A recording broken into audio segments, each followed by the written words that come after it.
Welcome to the Heavy Spoilers Show. I'm your host Paul, aka your friendly neighbourhood spoiler man, and we have a new bombshell report about Marvel. Variety have just gone for the head with a big article detailing all the issues at Marvel Studios and the drama behind the scenes that's plaguing the MCU. Throughout this video, we're going to be breaking it all down and going through the key points whilst also giving our thoughts on it. Now, The Marvels is obviously out in less than 2 weeks, so this is a PR nightmare for the studios to deal with. However, I'm being positive. I actually think there's some light at the end of the tunnel, and I'll be talking about why this is probably going to be a good thing. Everyone out there, everyone who lived through the Clone Saga, you know fine well that comics have these low points. However, it seems like the studio are actually aware of this and working behind the scenes to try and fix the damage. Now, if you enjoyed the video, please hit the thumbs up button, and don't forget to subscribe for breakdowns like this every day. We also have our coverage of Loki coming up, so definitely stay locked in because you don't want to miss it. Without the way, huge thank you for clicking the video. Now let's get into this major report. Pun not intended there. So it comes from Variety and leads with the headline, "Is Marvel in Trouble?" Man bust out the graphic design department and got a drawing of audiences walking away from the current main characters, representing how fans have turned their backs on the studio. Now this is something that we've seen in the box office and the declining viewership of the Disney Plus shows. The Marvels is also set to be the lowest grossing MCU film post-COVID era, and it might even end up with the same opening weekend as The Incredible Hulk. Now, because of this, a lot of panic setting in. They're definitely over-marketing it and shoving out lots of clues about who could be showing up. If you've read the spoilers, you know who that is. We're not going to talk about it here, but the article opens by saying, "This past September, a group of Marvel creatives, including studio chief Kevin Feige, assembled in Palm Springs for the studio's annual retreat. Most years the vibe would have been confident, even cocky, given how the premier superhero brand owned by Disney since 2009 has remade the entertainment business in its image. But this occasion was angst-ridden. Everyone at Marvel was reeling from a series of disappointments on screen, a legal scandal involving one of its biggest stars, and questions about the viability of the studio's ambitious strategy to extend the brand beyond movies into streaming.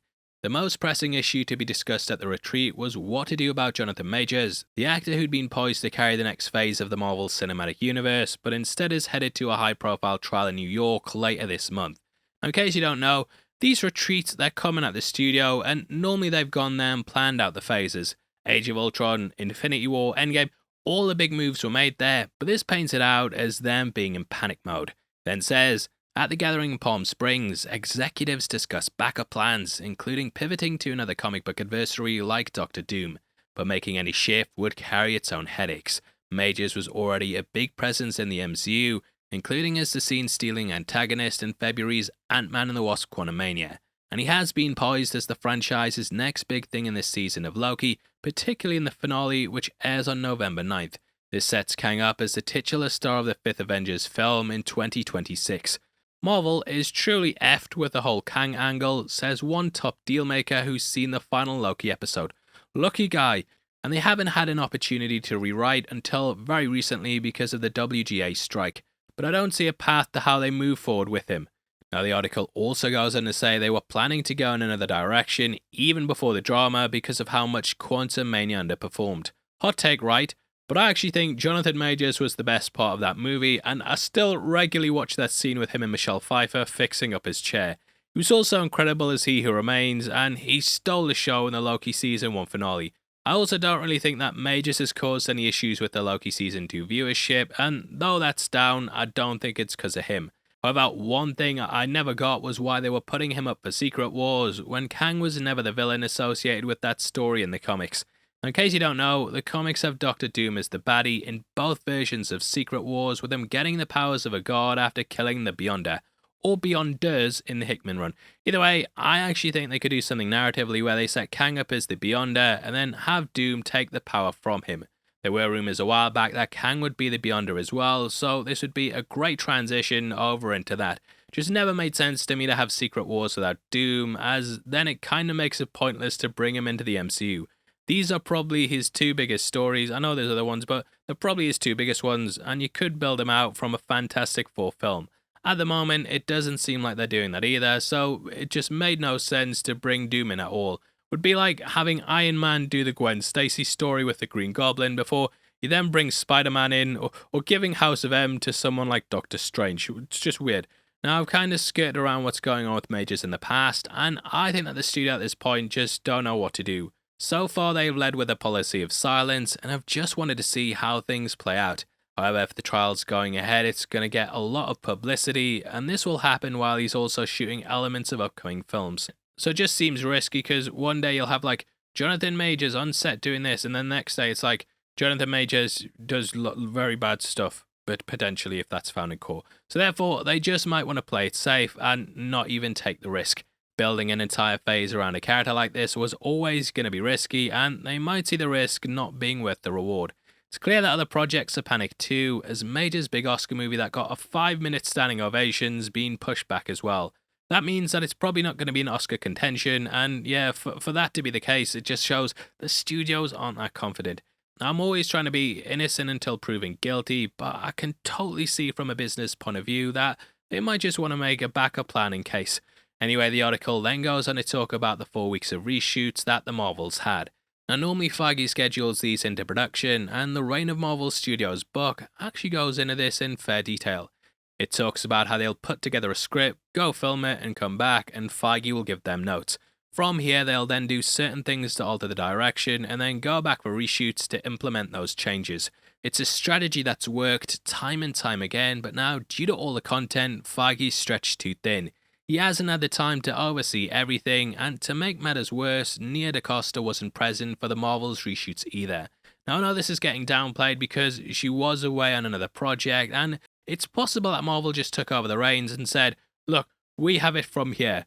However, 4 weeks is a big chunk of the film, like a third of it, so not having the director there to actually shape their vision, it doesn't look good.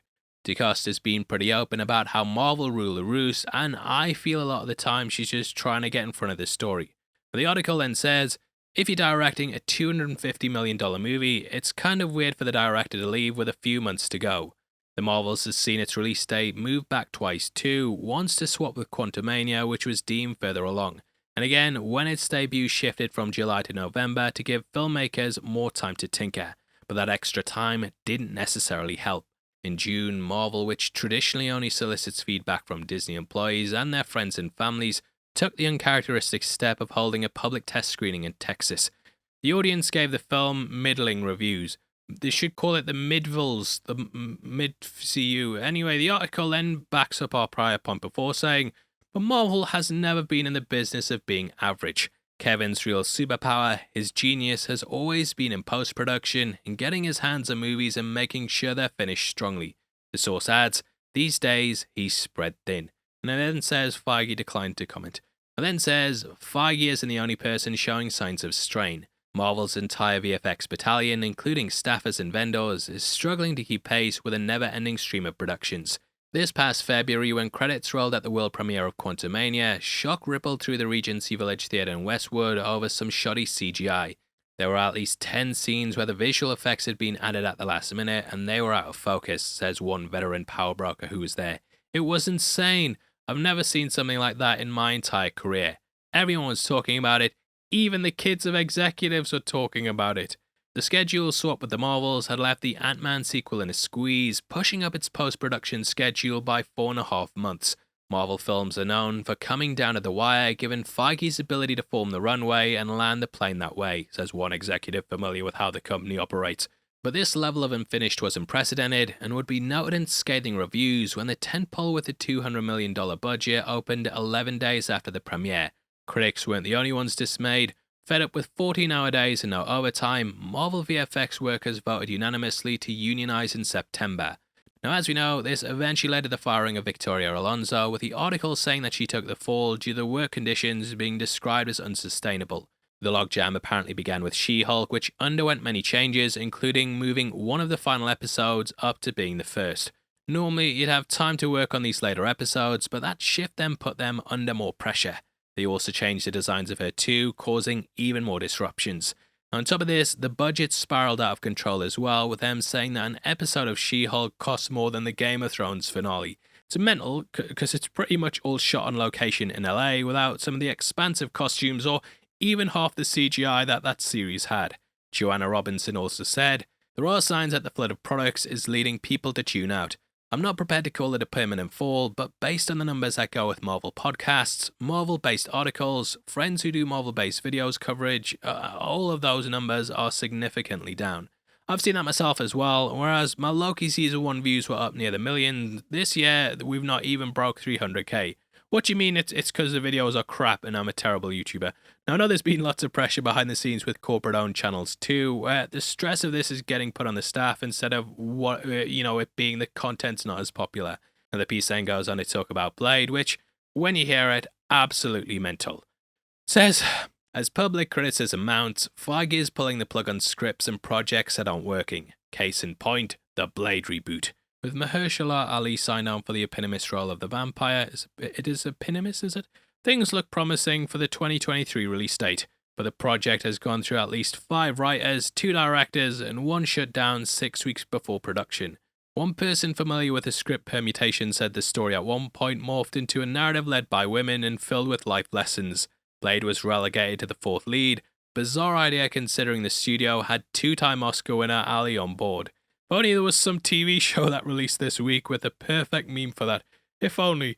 Anyway, doing Blade and not making Blade the main character, that's just completely insane to me. Ali signed up to this film almost immediately after winning an Oscar, and to put him on the backbench seems like some Pandaverse shit. Sounds like they've been using the stone to change the script when you literally had the easiest character to make a movie about.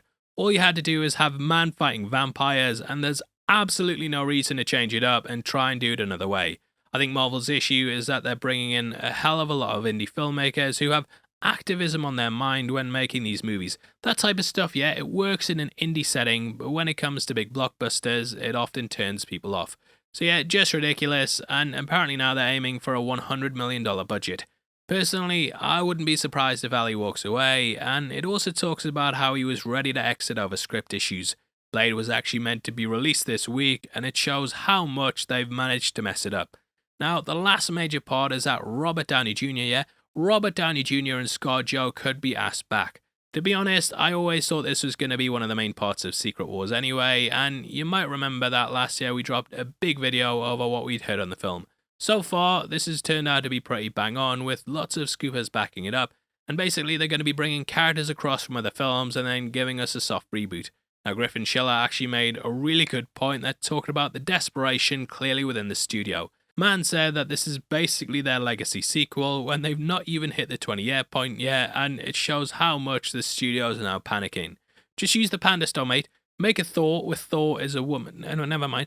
Make Iron Man with Iron Man as... Oh, no, never mind on that one as well. Yeah, I'll shut up. Look, shut up. I like Jane and Ironheart, mate. I'm just trolling you. Don't hit the thumbs down, mate. Don't be uncool and hit the thumbs down. What do you mean you hit it 5 minutes ago?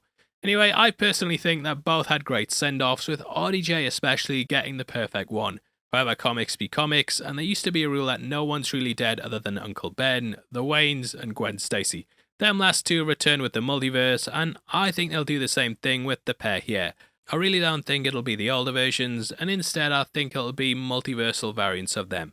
They did the same thing with Gamora, but yeah, kinda getting stupid that the 2 people who died for the Soul Stone are coming back. Could see a nice scene though where Tony gets to see his daughter grown up, and maybe in his universe she died or something and they can do something like that.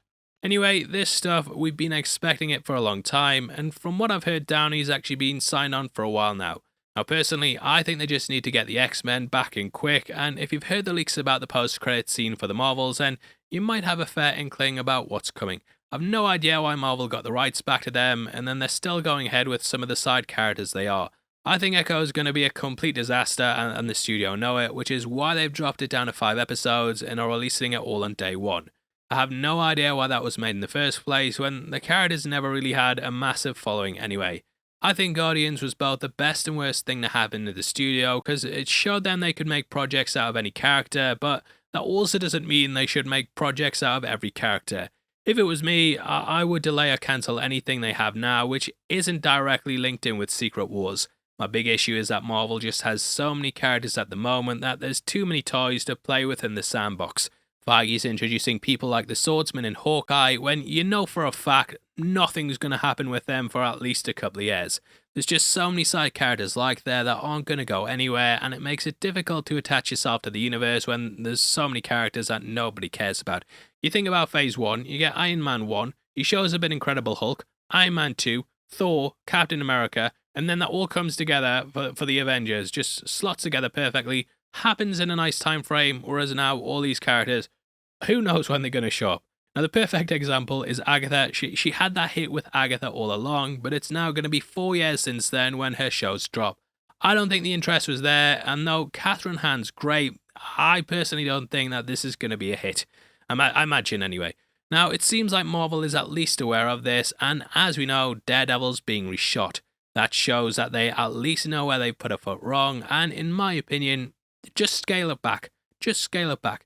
Secret Invasion, that should have been a toll on Phase, and with the Far From Home post-credit scene, I thought that would be the case. Instead, we had the horrendous Rhodey reveal, and the finale that's the lowest rated MCU thing ever. Just a complete mess, and they really need to go back to quality over quantity. I think the way they've handled Kang has been a bit of a fumble, and so far he's 0-3. Originally, he was going to be Ant-Man and Quantumania, but they reshot the ending to have him still lose. Stuff like this just robs him of being a threat, and I'm guessing he's getting thrown out with last week's spaghetti. Now, will I be there day one for a new Avengers movie? Absolutely. I just hope they realise the problems that they seem to have and go ahead in a slightly altered direction. Obviously, this is just one man's thoughts though, and I'd love to hear yours in the comments below. I personally think, we've been sort of touching upon this in the past on the podcast and stuff. There's hundreds of videos out there talking about how Marvel's doomed. It's all doom and gloom. But for a mainstream article like Variety to be saying this, things are bad. They obviously tend to write puff pieces, and yeah, just for them to be putting this out there, it doesn't seem good. Now please drop a like on the video, and if you want to support the channel as a member of the Spoiler Society, then please click the join button. You'll get early access to videos every week, and it goes such a long way to helping us out. If you want to get some heavy spoilers merch, we've also got our t-shirt line located below the video with lots of tops, including our brand new Loki one.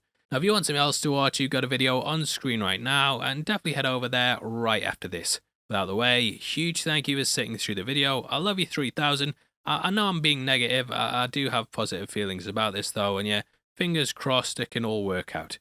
Anyway, I'll see you next time, and you take care of yourself, mate. Call you mate because you're my friend.